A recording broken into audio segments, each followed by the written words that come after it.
Hello, BookTube. I am once again on a trampoline, and I am once again being carefully watched from a distance as we continue this little book room tour.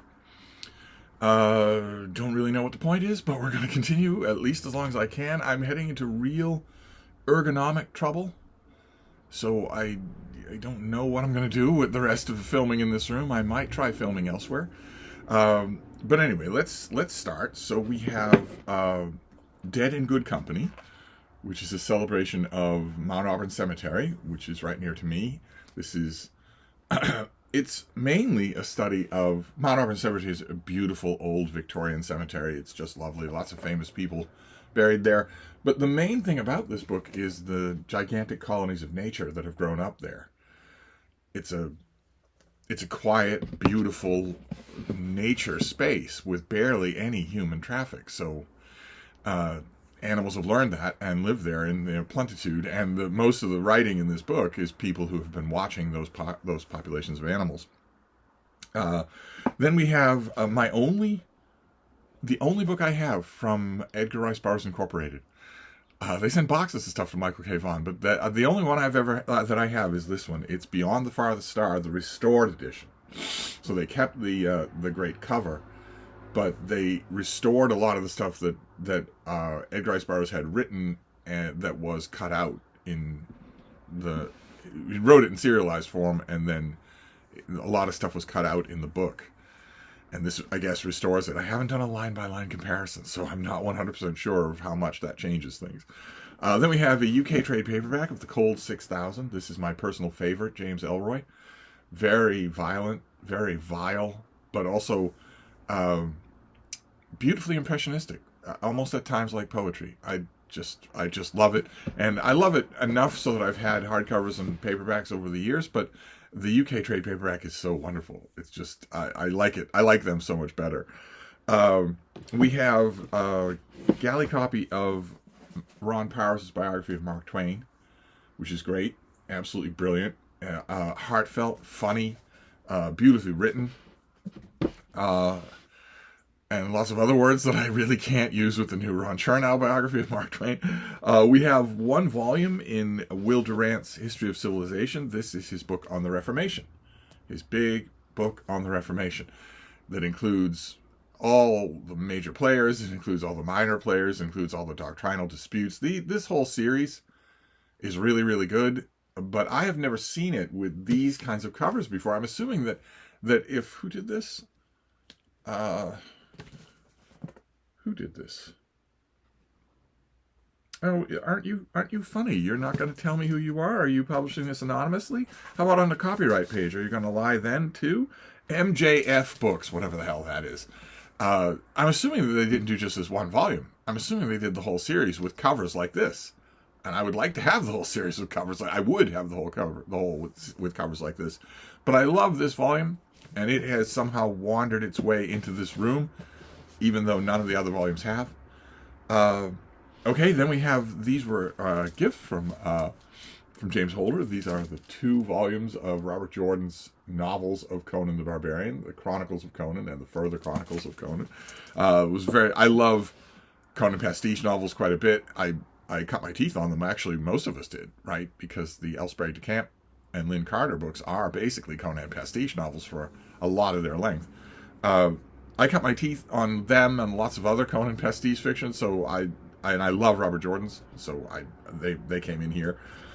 We have Shakespeare Identified by J. Thomas Loney. This is his book on how the man from Stratford didn't write the plays, and how, of course, Loney has a candidate of his own, which is on the cover there, Edward de Vere, the Earl of Oxford.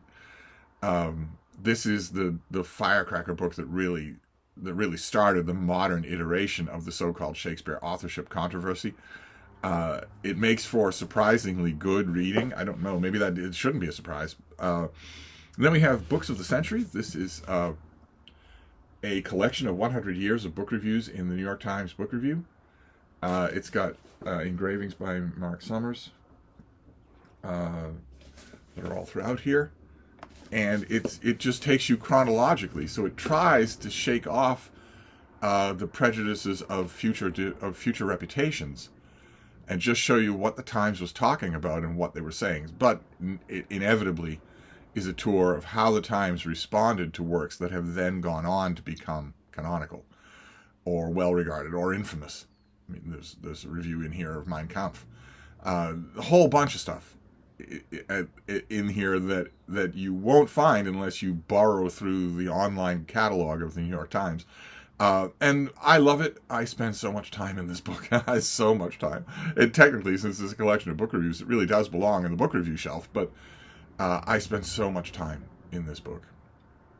Watching how book reviewing itself, for the highest profile venue in the country, has evolved over the decades, become more personal, more self-indulgent, a lot less like book reports, more like an essay. I just think the whole thing is fascinating.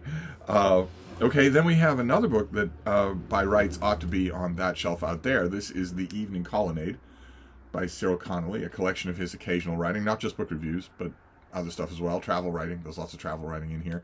He's wonderful to read, and when he's doing book reviews and he's on for his book reviews, he could phone things in, same as anybody else, but when he's on, he's one of the best book reviewers of them all.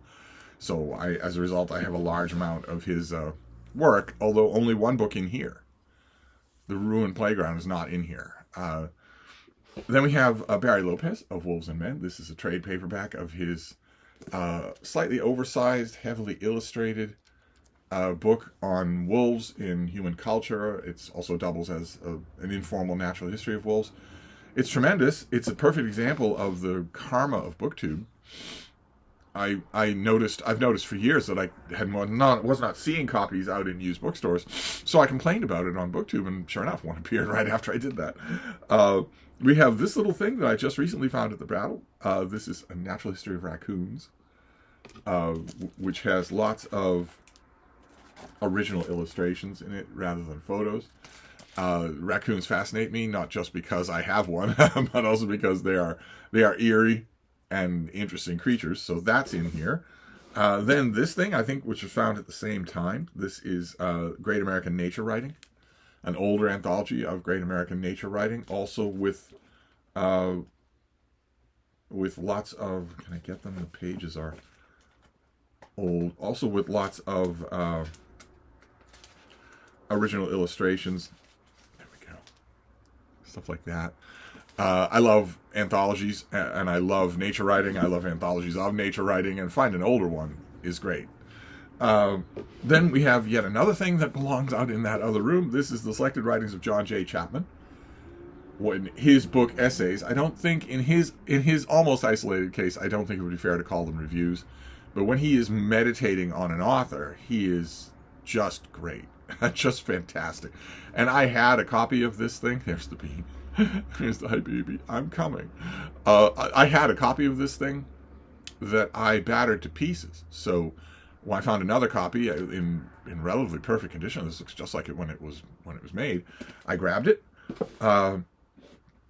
And we have this thing, The Workshop, in trade paperback, about the Iowa Writers Workshop in Iowa City. So it's not just, it partially is a history of the development of the workshop, but it's also an anthology of the work that was being done there. So full of short stories. And I have a bit of a love-hate relationship with the book, but I'm glad I have a copy. I don't need a hardcover. I'm glad I have a trade paperback. I will definitely hold on to it. And there you go. That is the latest installment of the Bouncy Castle version of my little book room tour. I'm looking at these books. Half of them don't belong in here. Half of them don't belong where they are. Anyway, I'll wrap this up, and then after this shelf, I really need to figure out what I'm going to do next in this room, how I'm going to film next, or if I am. I don't know if I will, so I'll figure out something. Maybe there won't be a library tour tomorrow, while I figure out what I'm going to do and where we're going to move this next. But for now, I will wrap this up, and I will see you soon. Thank you, BookTube.